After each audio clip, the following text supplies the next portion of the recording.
In this video, we're going to explore 10 big mistakes that can biff your run in Kingdom Come Deliverance 2, or at the very least make for a less enjoyable experience. What's up everyone, Big Dan here. I make bad decisions in RPGs, so if you're new here, hit that subscribe button. Without further ado, let's buckle up, grab some iced coffee, and dive into the video. Number 1, exclusive perks.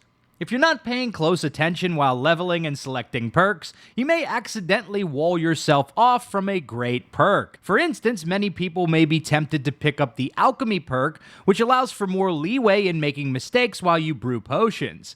But this perk prevents you from getting another one that allows you to brew up to 3 extra potions per batch. Now, if you do get into a situation where you want to take different perks than the ones you've already selected, you can actually respec your character with a consumable item called Lethean Water. You can purchase this item from the apothecary in Gutenberg, but if you need to get your hands on some sooner, you can brew it yourself. In order to make this potion, you will need wormwood, henbane, and belladonna, all of which can be purchased from the apothecary Aranka at the Nomads camp. Here is the recipe for Lethean Water. Add spirits as the base, grind 2 handfuls of wormwood and add to the cauldron. Add 1 handful of belladonna and brew for 3 turns.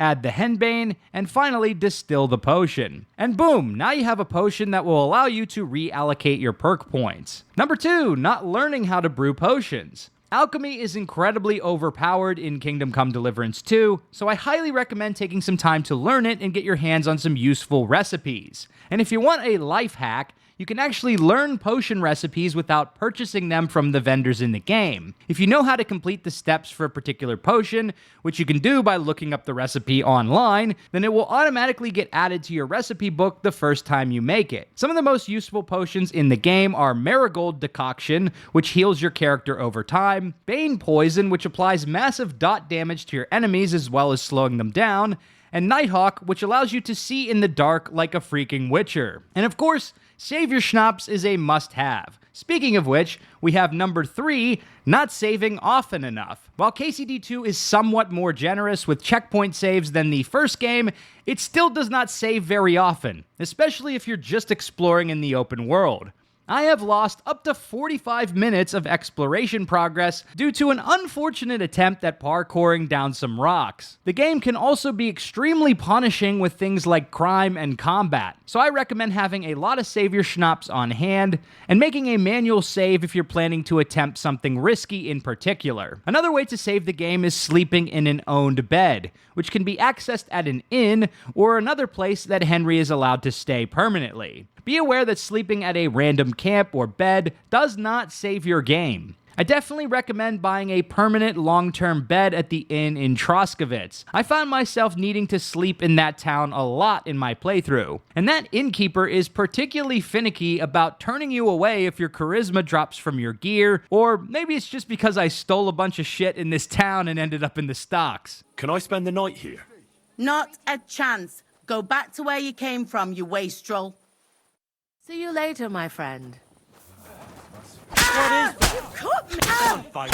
Henry can also get permanent beds with the blacksmith and the miller very early in the game, and if you complete the Voivod side quest, you can also get a permanent bed in the Nomads camp, depending on your choices in that quest. Number 4, carrying around stolen goods. As a loot goblin and sneak thief, I can't resist the urge to pick up everything that's not bolted down in KCD 2. But unfortunately, if you carry around stolen goods in your inventory, you are at risk of losing those items permanently. Guards will sometimes perform a routine search at random, and if you're stopped for any other crime, they will search you as well. And if they discover any stolen goods, boom, those items get confiscated. You can tell which items are considered stolen by the red hand mark in your inventory screen. There is also a perk that you can pick up that will tell you if your goods will specifically get recognized as stolen in your current location. Because if you steal goods in one location, they won't necessarily get recognized as stolen in a completely different town. In any case, the best way not to lose stolen goods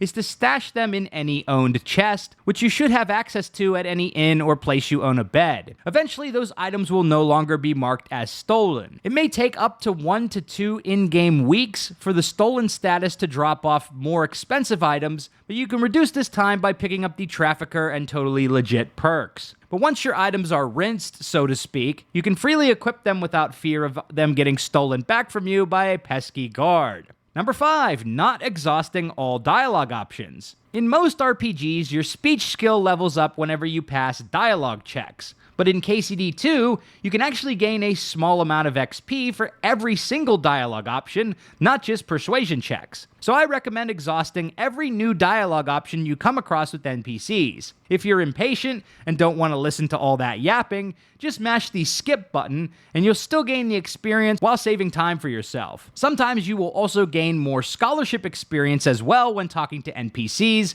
and you may even randomly learn locations for undiscovered loot and things of that sort. So it's definitely worth taking the time to thoroughly talk to every NPC you can in this game. Number 6, rushing through the main story. Kingdom Come Deliverance 2 is like a fine wine. It's meant to be savored and enjoyed, not chugged like some cheap swill. And one of the worst ways to experience this game is to bum rush the main story ASAP, especially considering that you will potentially miss out on some side content if you do this, as some quests cannot be completed at certain checkpoints in the main story. The game will typically warn you whenever you are about to hit a big tipping point that will cut you off from side quests in most cases. But I recommend taking your time, exploring the world, and just enjoying the experience. If rushing the main story is the most fun for you, then be my guest, but I think you're missing out if you play KCD 2 this way. Number 7, not thinking outside the box. KCD 2's quest design does not hold your hand, and sometimes the path to the best ending for a particular quest is not spelled out clearly to you. For instance, in the Nomad Family Feud quest, you need to obtain an amulet from the Voivod,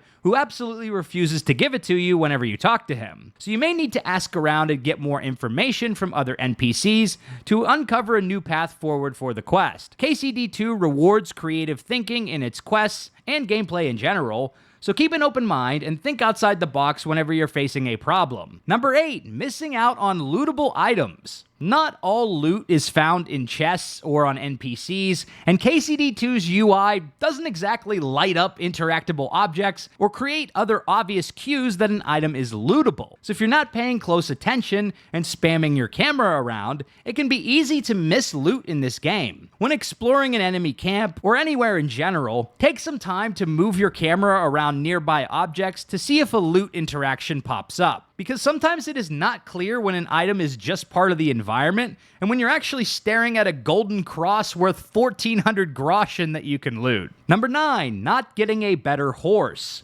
Listen, I know some of us may have an attachment to Pebbles since it's the same horse we had in the first game, but Homeboy is slow as fuck, and you will absolutely get smoked in horse races if you keep Pebbles as your main. You can obtain a much faster horse by stealing one, selling it to the horse fence at the Nomad camp, and then buying it back from him. You also get a slightly better horse in the main story after you get inside Trotsky Castle in Act 1.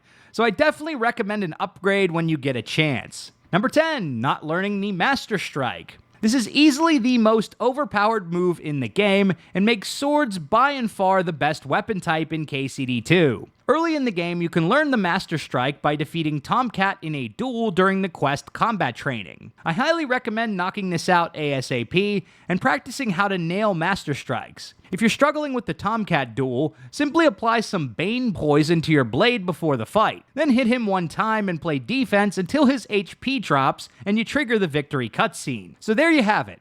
We've walked through how to overcome the worst mistakes in KCD 2. If you like this video, be sure to subscribe to Big Dan Gaming for more KCD and RPG videos. Big shout out to all the channel members for supporting my content. Until next time, this has been Big Dan. I should go.